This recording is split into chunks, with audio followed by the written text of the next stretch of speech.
All right, so after social media, thanks a lot for letting me know exactly what you do at the Bri. It's very important, but I want to give you a little example as to what you can do in the kitchen, which is quite important. And we were inspired by Angel Isaac, somebody who sent in a very special message about making fat cakes and then gooing it a little bit of a curry bunny thing that's fantastic. So Snowflake curry bunnies are extremely easy to get together. I'm going to show you exactly how. I do need somebody that's actually quite important, who is Jamie, to come through over here. I know she just had a lovely experience with Heritage, with Nick Hammond and the team. But of course, I want to bring in some other heritage over here. Hi, Jamie. Here we go. You did not say fat cake. It's a fit cook. I said fat cake. So Angel Isaacs goes fat cakes. Oh, yes. So that was the comment over there. In my opinion, it obviously is a fit cook. Hello, that's what I feel. But at the same time, I'll be respectful of the comment. Are you ready? Have you ever made any curry bunnies at home? Not at all. I made the filling. My nana usually makes my mommy's baby sister. She's the queen of fit cook, so I never take that role on like the Bri. I just sit back and I wait until the food comes to me. Oh, you're one of those. Is that what you do with the Bri? You're a sitter? I'm the sitter. I'm the entertainer. I make sure that the jokes are flowing, everyone's having a good time. No, I worry about people like that because you are the person that is so hardcore 30 seconds at the Bri. That's the problem right there.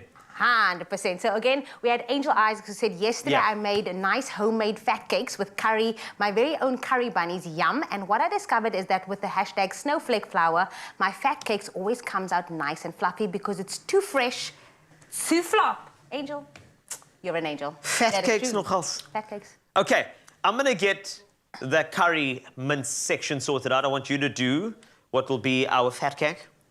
All right. You know what to do there. Lick, I'll leave you there. That's fine. That's great. Let me get my pot on over here, and we're good to go. Cool. So you just talk amongst yourself there, and we can go. I'm just kidding. I'm not going to leave you alone. I know. I'll tell you exactly what's up. All right. So in that bowl over there, to make sure that you get your fat cook or fat cake. You know what? I'm not going to judge you. You are South African. I love you anyway. We are going to get something together. So snowflake. Of course, you're going to use that, right? That's a heritage. Right. So you're going to use it's such easy. You're going to use 2 scoops of that, 2 cups, done and dusted like that, and that's going to go in. And once you've got that in there, I want you to do 1 1/3 cups of buttermilk that's going to go in there, and you're going to add some salt, which is quite important.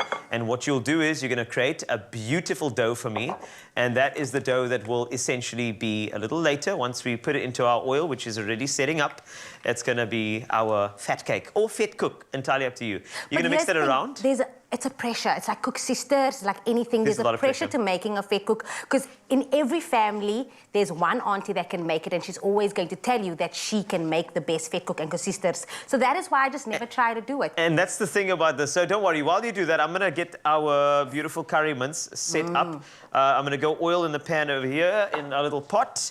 And once that goes up to temperature, I'm going to get these onions brown. Once the onions are brown, that's when I put in my curry spice, because you want to make sure that the curry spice it's got to be blooming. You know, it's got to be, the entire house must smell like curry when you're making the curry mince. The neighbors must know that you're making curry. Yeah, exactly. You can't just have the spice in afterwards and expect something to happen. That's the way I do it. I mean, it's okay for you to put the curry, the curry powder in after if the mince is going down. That's fine. It's entirely up to you. And make sure the curry powder is actually cooked out. There's nothing worse than having that grainy curry that's not cooked out in there. So it's quite important. So my onions are going to go down here, and I'm going to get them browning.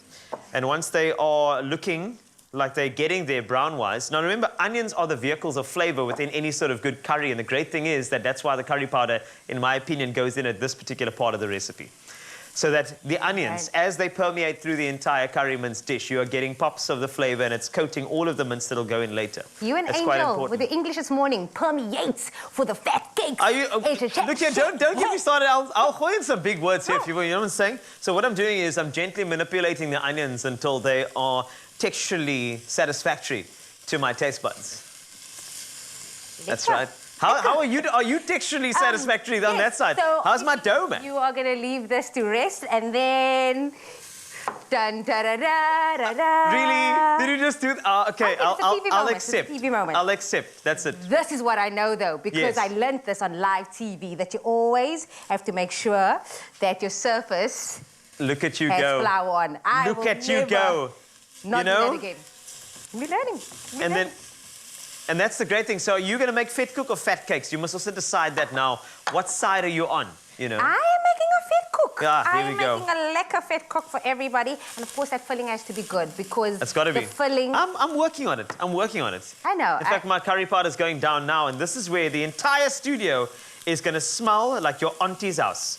This is where it happens. And I love it when a plan comes together here.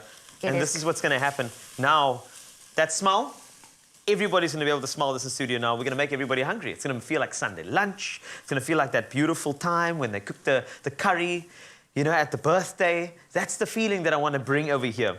My oil is almost up to temperature, so I'm going to get those fat cakes. Cook in there very, very soon. Are we making small fat cakes or like the big ones that you can? You know what? I actually think you should give it a bit more of because, you know, the one that I made earlier next to you, that's kind of the level. But I'm actually open to having a little, you know, smaller sizes, because let's just say if somebody's intermittent fasting and they can't eat in the morning, maybe they want to do something that's a little smaller for TV. I don't know.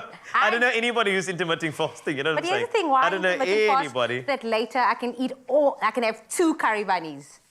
And there's curry bunnies. So fat cakes, curry bunnies. Yes, it all goes together. Yeah. Okay, this is smelling absolutely gorgeous. Oh, another little thing that I don't do is I don't put my peas in too early.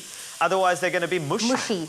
And I don't want that to happen at all. So I want to make sure that I'm making the mince has got to get some color. It's got to get that flavor from the onions that I just worked on there. And this is essentially what we're looking for. Top tip as well for everyone watching. If it sticks to your hands, again, just go put the flour on the floor, and then there we go. See? And my oil's looking good. Still looking good? Yeah. I'm almost good to go there. So you tell me when you're ready. Okay. And I'll bump the oil a little bit. And make it happen. Yeah. The smells it's just absolutely beautiful. It really is. And then, of course, you know, though Angel Isaacs has used Snowflake cake flour for her recipe, we are using the convenience of Snowflake self-raising flour, which you can also use without having to add any raising agent to get that fluffy fat cook. So, you know, just go right in with this. Get right in with this. I have 3 for you. It's trappe van vergelijking, klein. Wait. Kleiner? Klein, kleiner, kleinste. Yeah. Yeah. There you go. 3.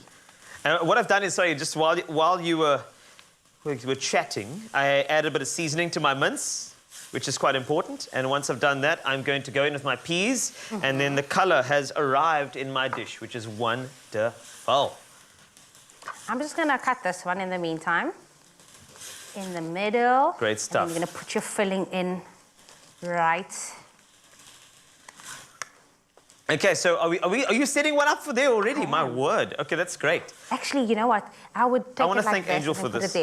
But listen to this, Mzansi. Did you know that you have the chance to win great prizes for creating your own homemade happiness with Snowflake? Well, this week's theme is all about peanut butter biscuits. Now, simply purchase a Snowflake product to bake your best batch of peanut butter biscuits using Snowflake, and then keep your till slip as proof of purchase. And then you can also visit the Snowflake Facebook page to post a pic of your creation and your Snowflake product in the comments of the competition post, and you can use the hashtag #SnowflakeHomemade. You could be the lucky winner of a 2,500 Rand cash prize or voucher to the value of 2,500 Rand. And remember that those T's and C's do apply, and you can find it on our website, which is expressoshow.com, as well as www.snowflake.co.za. And it is smelling so good. I know it's smelling good. It really is. It's the best. So are you going to make sure that, make us an opening, set it up over there, and we've got this recipe standing by for you on expressoshow.com. And make your own curry bunnies, give it a different spin, add a couple more flavors. You do what you need to do to make it authentic to you. That is the beauty about being South African, is that our heritage, comes through in the kitchen, and it's there to share with every single person that comes along to your house. So try these Snowflake curry bunnies, expressoshow.com. I'm going to finish these off. Finish this off. This is going into my bucket. And this is unrinsed mince.